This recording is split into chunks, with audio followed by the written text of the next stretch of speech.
Hello, everybody. It's Ed Rosenberg again, and this morning I'm speaking to somebody, a fantastic company and a fantastic guy. His name is Nick Cunningham. He's all the way in the Bahamas. Nick, how you doing? I'm good, mate. Yeah, thank you. Okay, Thanks so for having me. first of all, Nick is an ex-military guy, so we appreciate your service. Thank you very much. He's actually in the Bahamas now, and he invited our entire group to come whenever we want to spend the weekend with him. I'm only kidding. Nick, tell me a little bit about your background and what China2West can do for us, please. Okay, well, as you say, my background is military. I was in the Royal Marines for 9 years. Retired as a major in 2003, and then went straight out to China to look at opportunities there. And after 6 months, the idea of China to West was born. Just from hanging out in China, and I realized that there was this obvious gap between East and West, and that perhaps I would be as a as a certainly an ex-military guy, pretty straight, a lot of integrity. I felt it was a bit of a murky world out there, and perhaps I could make a difference and make things a little clearer and for Western companies and people that want to buy product in China. So that's how the idea came about, and started with just me and a part-time student who was working part-time for me. And over the last 11 years, we've grown into a much more significant company with a lot of experience. And basically, what we do is bridge that gap between East and West, in terms of the communication differences, culture differences, ethical differences, and certainly ideas of quality. And as over the years, I've built a team of engineers, technical guys, that now work for me, a lot smarter than me, and they run our operations in China. And so we do everything from product development, conceptual idea, all the way through to a finished product, all the stages in between, and also quality control, logistics assistance, certification. It's really a one-stop shop for anyone that wants to buy product, private label product, develop product in China, and we make sure it's done right. It's done with transparency, and obviously competitively priced. Right. And I can tell you since I've been importing for the last 10, 12 years, there's all kinds of nightmares happening to me. I can understand why there's definitely a need fit. But walk me through the process. Let's say, I see something on Amazon Okay. and I think it's a great item, and I want to say, I want this item with my private label on it, and I want it to have Bluetooth in it. And I Right. contact you. I mean, that's probably a typical scenario. Is that correct? Yeah, that would be something typical. Well, what we'll do is we'll get as much information as we can. We have forms that we send out for people to fill out so that we can get the information we need. Once we have all the information we need, it'll be reviewed in China with our development team, and maybe some of the relevant engineers that may be in other teams, if they have certain skills, if it's plastics or electronics, for example, then we'll bring those in, that will be reviewed, and then we would put an initial proposal together. It'll be fairly simple. It will normally cover the first couple of stages of the development or the work that we're going to do, and there would be a timeline, a deliverable, and a cost. And then that would be normal business negotiation. We all agree, contract signed, a PO issued, and we get on with the work. So every case is different. Every time it's different, so that I can't put. There are different stages for different types of projects, obviously, but the principles always remain the same, and that's typically the way we work to start a project anyway. Now, what do you tell people? I know the answer to this question because I've been importing. What do you tell people when they say, "What do I need you? I can just go to Alibaba and I can find them myself." Yeah, I, I say good luck.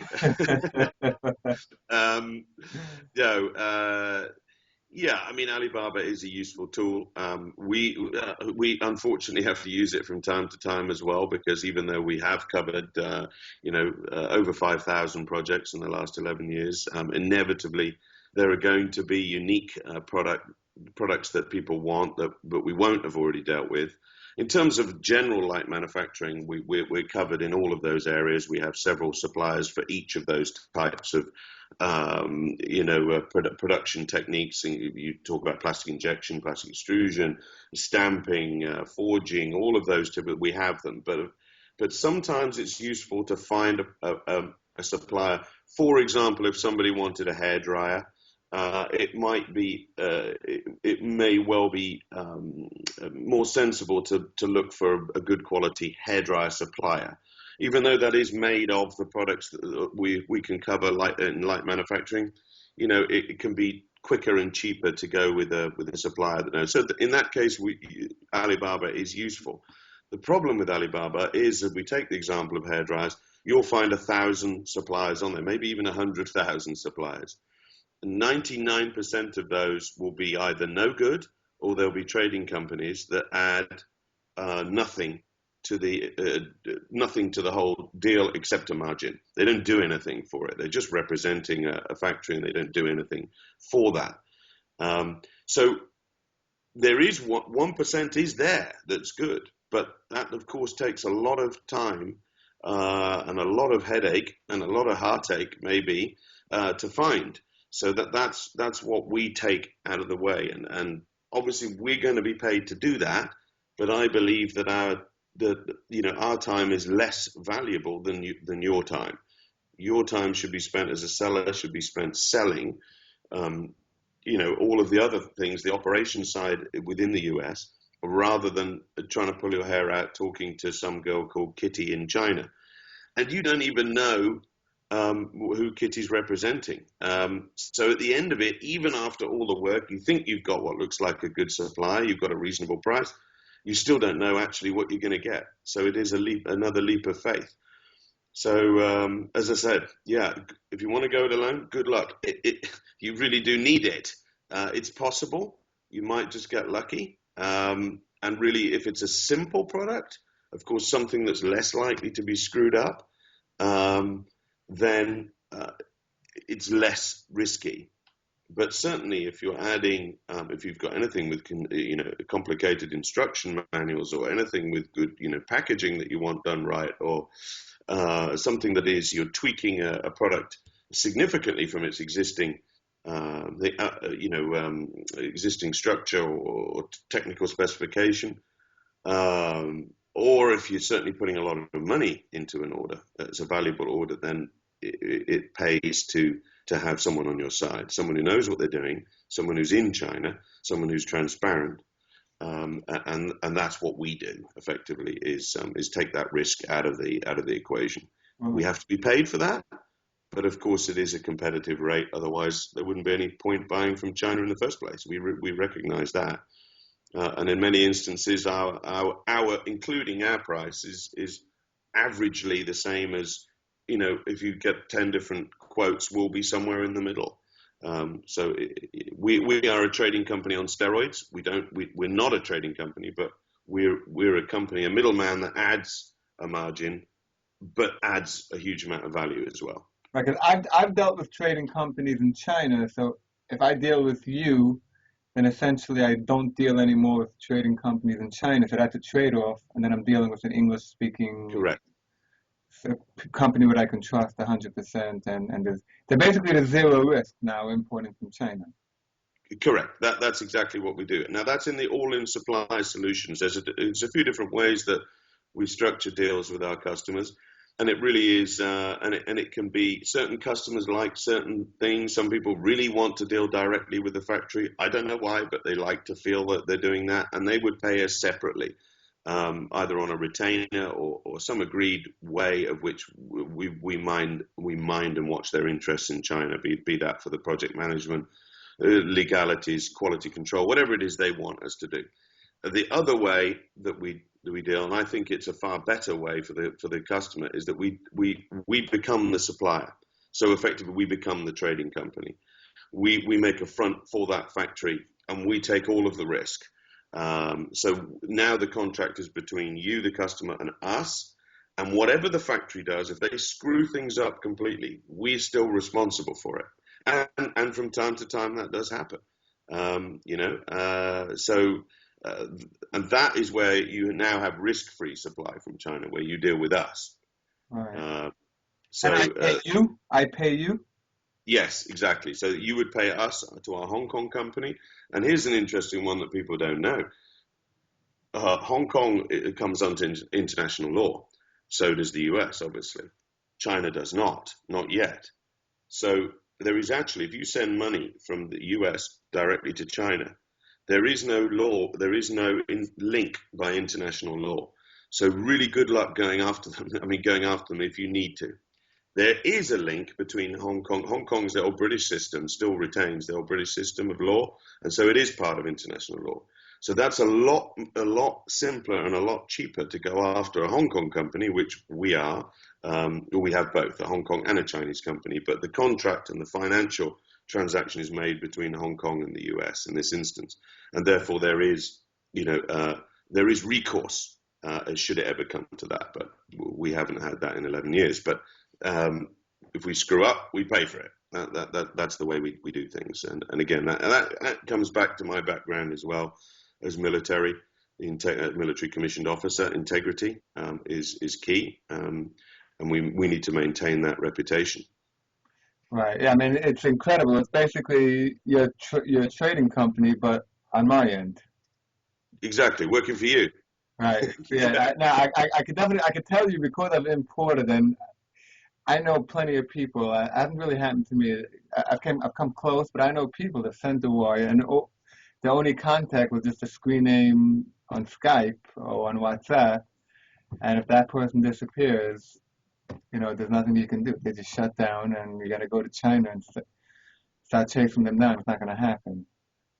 It is purely Russian roulette in every single way, in terms of the contact, who you're dealing with.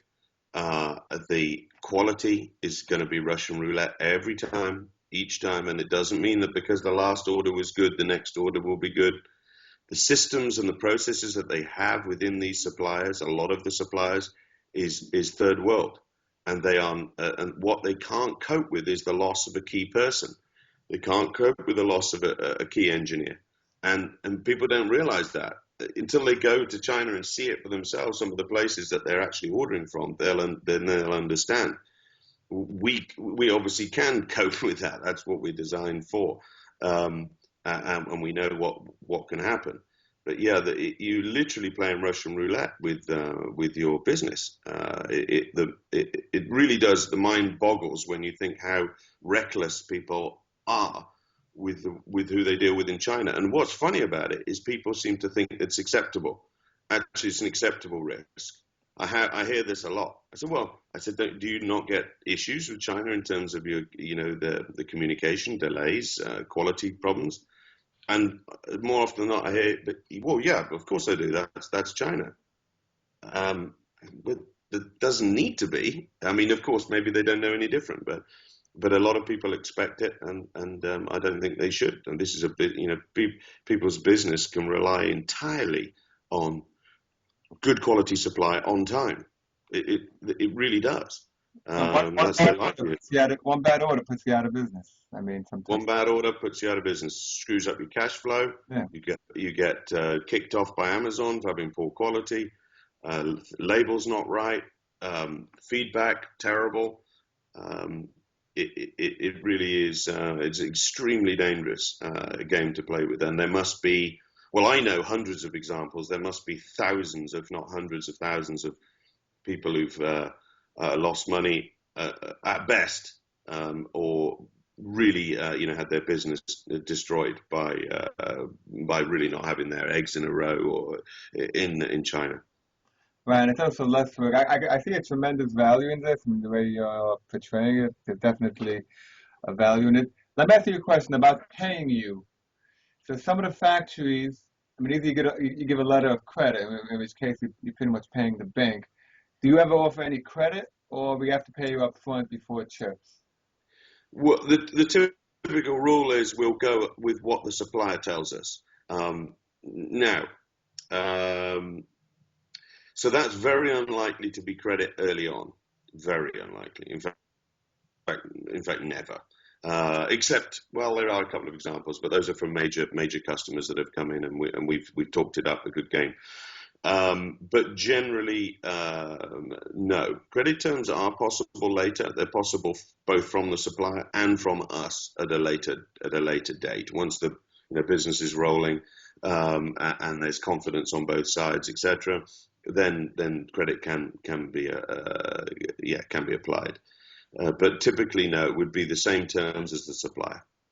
Right, so you just pay a bank wire, and so I'm out the money. I mean, I'm paying you a bank wire, and then when it shows up 4 to 6 weeks later, then Well, deposit and balance, yeah. So usually a 30% deposit. That's typical in China. Sometimes it could be 40, on rare occasions 50% if it was something that was very raw material oriented, product that required a lot of upfront purchase from the factory. They can sometimes request 50, but typically 30% upfront. Deposit put down, order made. Now the factory can order its raw materials and get the production line set up, and then 70% on balance. And of course, 70% after successful QC, final QC.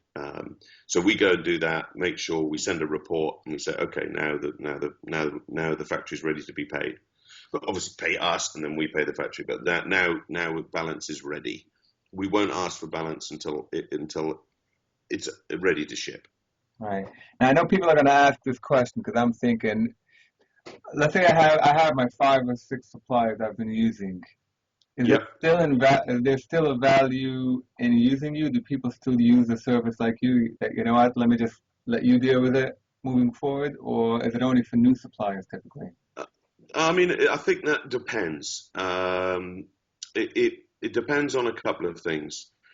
If you've been having success already and it's been fairly seamless with your current supplier, then there's certainly I would bring us in for quality, because I said even just the quality inspections, be that a day inspection, for $300 in most of the regions, we will go and do a check. That has a couple of things. One, that it keeps the supplier on their toes because they know you're bringing someone in to look, and so they're more likely to keep their eye on the ball. And secondly, it does ensure that you're not going to end up with an order, because there is something called quality fade. Things can go downhill, and as I said, if one person leaves from the factory, you have no idea. That might be a key person who might understand how to make that product correctly, or know what quality you expect. And if he's gone or she's gone, you're back into Russian roulette. So keeps the factory on the ball. And obviously you do find out if that batch that you've made, that new order, is acceptable, and for $300 invaluable. Yeah. If you're finding that you're spending a lot of time dealing with China, and that you have new products that you want to deal with that factory, then it can make sense to bring us in. We're flexible, and everything is negotiable. So if you came to us and said, I'm already dealing with these 5, 6 suppliers, I'm not having too much issues with it, I would like the quality to be watched. I would like someone to take over and run the supply chain, because it does take up a bit much of my time. What's it worth? What are you willing to give away? How much percentage is it worth? Can you still sell? Will the time that you save bring you value? And really, that's a question I can't answer. That's for each individual person. But there's definitely going to be a value on it. And I don't want to. The last thing that I want my company to be known as is, charging more than we're worth. So there's a point, there's a balancing point. There's a point which, well, okay, it's worth me this. And if you think about it in your head, what's it worth? It might be worth $10,000 a year, to take that off my hands. And you come to us with that, present that, we'll look at it and see if that's worth us, if there's money in it for us as well. So it's all negotiable. But again, it does depend. Some people I have come across some people say, no, I'm absolutely fine. I've got 3 suppliers I've worked with for the last 5 years. I haven't had an issue with them. Um, and they're there. They are there. They're just hard to find, you know. I still think it's a little dangerous, but okay, they're happy. Other people say, okay, I'm dealing with 5 or 6 suppliers. It really is taking up far too much of my time. I'm getting, you know, a fair bit of quality issues. In general, I'm happy with them, but I really want this taken off my hands, and I'm willing to pay 10% extra on the, you know, on the factory price, because I got good margins already. So I'm willing to give that 10% up, and please take it off my hands. Wow. So it really does depend. Yeah, depend. This is, I mean, like, yeah, this is like an incredible service because people spend so much energy, like, in building these relationships and going to shows and, making sure you can trust them. And now it's just taking off your hands. So I could see an incredible value in this. Tell me a little bit about product development. I see, like I said, how exactly would that work? I know I started mentioning it before. See a great item on Shark Tank, and I say, I can improve on that. You can take it and make the product. Yeah, yeah. We can do everything from conceptual, like a sketch on the back of a cigarette packet. We can take that and turn it into a real product. So, I mean, the first stages of the conceptual sketching. Actually, a lot of people come to us at various stages along the product development cycle. It's rare we get a conceptual plan. Normally, we'll get someone who's perhaps had some sketches or even some CAD drawings, some 3D drawings done, and maybe some who've already had a prototype done. They just now want to take it and get it manufactured. That's more common than conceptual, but let's take it back to the conceptual stage.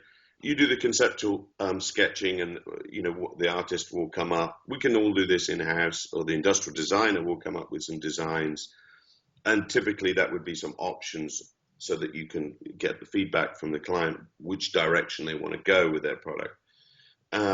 And then that comes back. So yes, we want to go that direction with the shape and the design and the basic technical specifications, and then starts the process of putting that into 3D CAD and creating tech specs. And that's where you start bringing the engineers in along with the industrial designers. And usually there's a big fight between how the designer wants it to look and how the manufacturing engineer says it can be made. And all through that process, the customer it's a continual evolution. The issue with product development is a little bit chicken and egg. You don't know the next stage until you've done the preceding stage, if you see what I mean. So it is time consuming. From a typical product, I would say from the conceptual idea to actually producing the product would be about a year. Sometimes a few months quicker, sometimes a lot longer. But it really depends on the complexity of the product, and also how often the customer changes his mind, which is actually the most common cause of delay. Is people have this idea, they go down a path, we make a prototype, it comes to them and they go, no, I could make that a little better now. So could I change that? You go, well, you can, but now another month extra work. But so it's time consuming. It is costly. It's a lot cheaper, obviously, to do it in China than it is to do it in the US. But obviously, you would end up with something unique. So it can be extremely valuable. And how do I communicate with, like, I have one person who I communicate with, or how does that work? In China? Yeah, like, let's say even I have an existing factory and I want you to go down and do a quality control, before I pay that factory. You said $300. How does it work? Well, I mean, okay, so I didn't mention this before, but the CEO in China, who's my business partner, is a British engineer. He's been with the company for 10 years. And also the CFO is a British accountant. And those guys are based full time in China. And we all, by the way, speak Chinese. And in fact, the CFO can read Chinese, read and write, which I can't. I can only speak. So we're fully China expats, let's say. And so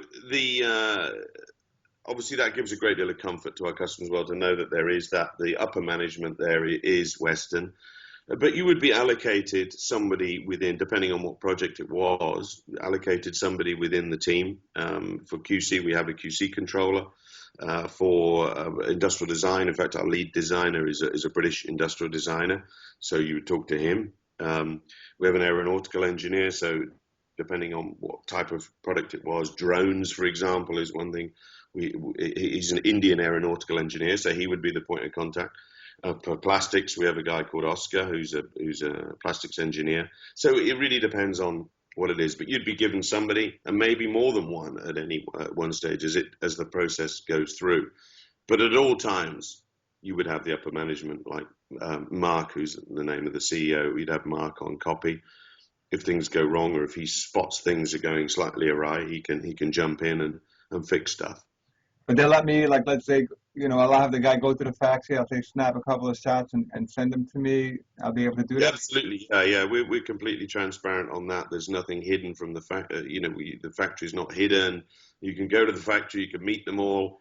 You can exchange business cards. All of the stuff that trading companies typically don't let you do, we do. I decided a long time ago that my philosophy was going to be. My wife's just offering me a coffee. It's very nice. I'll grab that in a sec.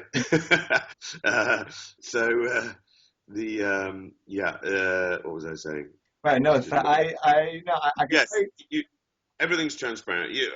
I decided a long time ago that if people wanted to go around us, then go ahead and good luck. If that's on people's minds, I don't want to do business with them anyway.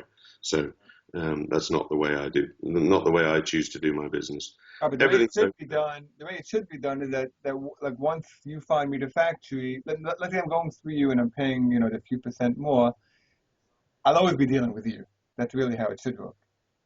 absolutely, yeah. Right. And our experience is that that's what people want to do. As soon as they come, well, if they've already experienced China, they suddenly feel, oh, wow, this is so completely different and so much better than the experience I was having before. So they are, delighted to only deal with us.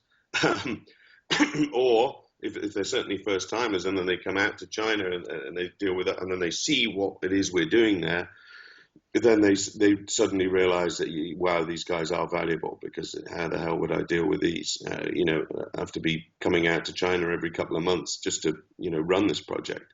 Right. Again, it depends on the complexity of the project and what it is you're doing and how much business you're doing, but in general terms, there's definitely a value in there, and that's been proven by obviously our growth in the last 11 years. I guess we must be doing something right. Yeah, it's almost like a dream come true because I know this whole industry, there's always that, you don't know anything until that pallet shows up at your warehouse. You don't know, you're completely left out in the cold. And this is like, it takes that risk away. So I think this is a great value. And Nick, this was a great conversation and I really appreciate it. There's one last question, please. They say Sure. the Chinese food in China is completely different than the Chinese food in the States. Is that true? Yeah, it is true.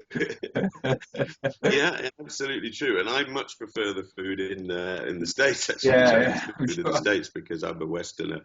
But actually, no, there's great food in China. Here's the thing: people go out. A lot of Westerners go to China, and they don't like the food in China. So it's awful. Um, and I understand why they say that. You need to speak Chinese. You need to live there a few years to know what to order.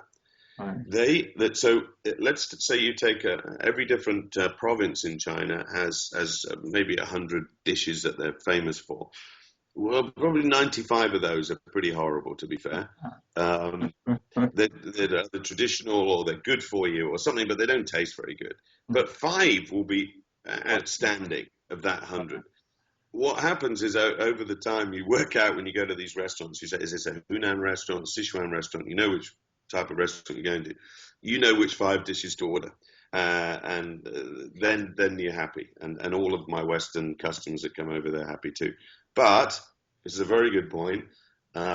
We got fed up with the food in China, so we built our own pub. And we got fed up with the beer in China as well. So China2West actually owns a British pub in the city that our headquarters is. It's about 2 minutes from our office. It is number one on TripAdvisor of 550 restaurants in the whole of our city. Wow. Uh, yeah, you can check it. Zhuhai London Lounge, Zhuhai. Nice. Zhuhai, Zhuhai. That's the city that we're. It's very near Hong Kong and Macau, in a good location, the best location in China to live. So that's And we have the another reason to cut the deal with China2West. You get unlimited beer, right? and if you're a customer, you get looked after, unlimited beer and Western food Hmm. in China. So how does somebody sign up? How does somebody start the process? They go to China2West.com and they fill out a form. Is that correct? Yeah, there's a form on China2West.com, an inquiry form that will come through to me, or my email is nick.cunningham at China2West.com. Cunningham is the normal spelling.